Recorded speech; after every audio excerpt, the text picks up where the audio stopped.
Hello दोस्तों, हमेशा की तरह पाकिस्तान ने इस बार फिर से जो यूएन जनरल असेंबली है उसको भारत के खिलाफ प्रोपागेंडा करने के लिए इस्तेमाल किया। इस बार फिर उसने कश्मीर का मुद्दा यूएनजी में उठाया, लेकिन इस बार देखेंगे आप भारत की तरफ से बहुत ही एग्रेसिव रिप्लाई दिया गया है।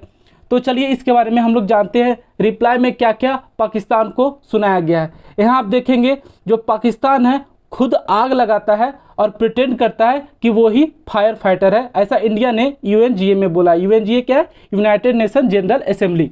उसके बाद आप यहाँ इंडिया टीवी का ट्वीट देखेंगे। Sneha Dubey, first secretary of UNGA, said regrettably this is not the first time the leader of Pakistan has misused platform provided by the UN to propagate false and malicious propaganda against my country।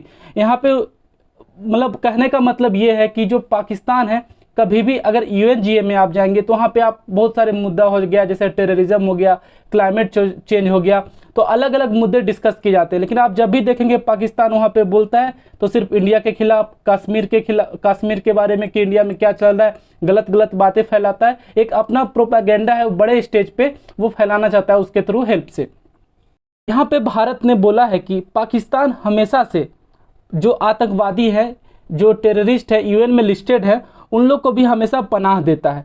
ये भारत ने world body को बोला, कहाँ पे? UNGA में। और किसके reply में बोला? जब पाकिस्तान ने कश्मीर का मुद्दा उठाया उस पर इंडिया का रिप्लाई गया। उसके बाद इंडिया ने यह भी बोला कि पाकिस्तान हमेशा से टेररिस्ट को सपोर्ट करता है, वो एड देता है। उसके बाद इन्होंने ये भी बोला कि सबसे ज़्यादा आतंकवादी जो यूएनएससी में मतलब लिस्टेड है उसको कौन पनाह दे रहा है? पाकिस्तान पनाह दे रहा है। उसके बाद इंडिया ने यहाँ पे और एक कदम आगे चल के बोला Osama bin Laden got shelter in Pakistan.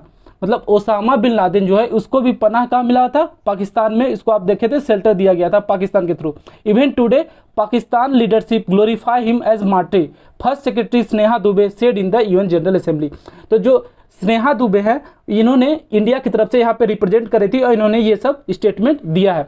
तो आपको पता होगा कि कुछ दिन पहले ही इमरान खान का एक स्टेटमेंट आया था जिसमें बोला गया था कि बिन लादेन जो है वो शहीद है। तो इसके बारे में यहाँ पे इंडिया ने ये इशू उठाया।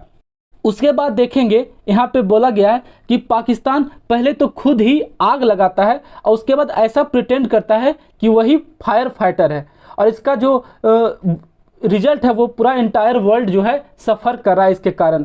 और जिस तरह से ये अपने आगे होता है ना कि आगे का दिखाना कि हम बहुत ही अच्छे कंट्री हैं, हम आतंकवाद से ग्रसित हैं, लेकिन खुद अपना बैकयार्ड में आतंकवाद को पनाह देना। फिर स्टेटमेंट आया है कि जो इतना बड़ा प्लेटफॉर्म मिला है तो पाकिस्तान के लीडर हमेशा इसको मिसयूज करते। तो प्लेटफॉर्म यूएन के द्वारा दिया गया है। यहाँ पे आपको पता है जब यहाँ पे लीडर्स बोलते हैं तो पूरा वर्ल्ड सुनती है। तो इतने बड़े प्लेटफॉर्म का पाकिस्तान हमेशा से मिसयूज करता आ रहा है। मिसयूज कैसे कर रहा है? ये इंडिया के खिलाफ प्रोपेगेंडा फैलाता है, हमेशा कश्मीर इशू को लेके इंडिया को घेरना चाहता है, जबकि वैसा कुछ है नहीं। जैसा क्लेम करते हैं वैसा कश्मीर में कुछ है नहीं, ये इंडिया का एक इंटरनल मैटर है। अब देखा जाए तो ये प्रोपेगेंडा कैसे हुआ? अगर मान लिया जाए कुछ भी झूठ बोला जा रहा है, झूठ फैलाया जा रहा है इंडिया के खिलाफ, वो भी वर्ल्ड लेवल पे, तो ये एक देखा जाए तो बहुत ही गलत है। आप अगर वर्ल्ड लेवल पे जा रहे हैं तो आपको क्या डिस्कशन करना चाहिए? अभी वर्ल्ड में बहुत सारा प्रॉब्लम है, जैसे वर्ल्ड फेस कर रहा है, कोविड का हो गया, आतंकवाद हो गया, उसके बाद आप देखेंगे अफगानिस्तान में इशू बहुत ही ज़्यादा खराब चल रहा है। तो ये सब लेके लीडर्स आपस में सहमति करते हैं। लेकिन जब आप पाकिस्तान को देखेंगे तब वो हमेशा से बस एक ही राग गाएगा, कश्मीर मुद्दा। आप कहीं भी देख लो, कोई सा भी वो सबमिट में जाएंगे बस कश्मीर को लेके ही वो हमेशा बात रखेंगे। जबकि देखा जाए बोला यहाँ पे गया है कि ये जो है पूरा वर्ल्ड का जो ध्यान है वो भटकाने के लिए, क्योंकि पाकिस्तान में आतंकवादियों के लिए एक सेफ हेवन है। देखा जाए तो आप कुछ साल पहले देखेंगे, आप जो हाफिज सईद है उसका वीडियो बहुत सारा रिलीज हुआ था। वो पब्लिक में रैली कर रहा था, पब्लिक का संबोधन कर रहा था, आराम से घूम रहा था, आराम से, कहीं भी कोई दिक्कत नहीं। आप बहुत सारे आतंकवादी जो लिस्टेड हैं यूएनएससी में या लिस्टेड है, मतलब यूएस उसको ब्लैकलिस्ट किया हुआ है, आपको दिखेंगे पाकिस्तान में आराम से मतलब अच्छे से सेटल्ड है, अच्छा लाइफ बिता रहे हैं। लेकिन वहीं पे आप जो देखेंगे ऑर्डिनरी पीपल है, स्पेशली माइनॉरिटीज़ के साथ हमेशा वहाँ पे दुर्व्यवहार हुआ है, उनके साथ बहुत ही गंदा स्थिति वहाँ पे पैदा हुआ है, वहाँ पे किया जाता है उनके साथ। आप न्यूज़ में देखते रहेंगे, कभी किसी का होली प्लेस तोड़ दिया गया, कभी किसी का ये इसके साथ वो हुआ, कभी ये माइनॉरिटी के साथ उनका धर्म परिवर्तन हुआ। ऐसे बहुत सारे इशूज़ जो है माइनॉरिटी के साथ वहाँ पे फेस करने को हमेशा आपको दिखेंगे। उसके बाद आगे स्टेटमेंट आया, member states are aware that Pakistan has an established history and policy of harbouring, aiding and actively supporting terrorist. मतलब पाकिस्तान का एक बहुत लंबा इतिहास है कि हमेशा से ये टेररिस्ट को सपोर्ट करते हैं।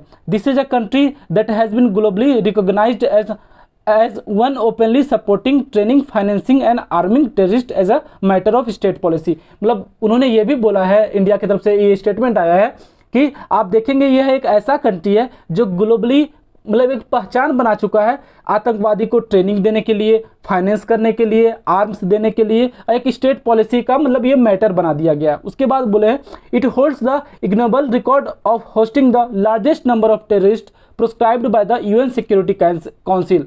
और यहाँ पे मिस दुबे मतलब जो स्नेहा दुबे हैं, उन्होंने ये इंडिया की तरफ से ये बात रखी। मतलब यहाँ पे क्या बोला गया है कि आप देखेंगे कि जो यूएन में सबसे ज़्यादा डेजिग्नेटेड टेररिस्ट है वो आपको कहाँ दिखेंगे, पाकिस्तान में। तो यहाँ पे पाकिस्तान का जो पूरा होता है ना खोल देना, धागा खोल देना, वही यहाँ पे हुआ है। पूरा जो पाकिस्तान का जो चिट्ठा है वहाँ पे यहाँ पे आप देखेंगे स्नेहा दुबे ने, जो इंडिया के रिप्रेजेंटेटिव है, उन्होंने याद दिला दिया पाकिस्तान को। उसके बाद उन्होंने बोला कि unlike Pakistan, India is a country with free media and independent judiciary that keeps a watch and protect our constitution.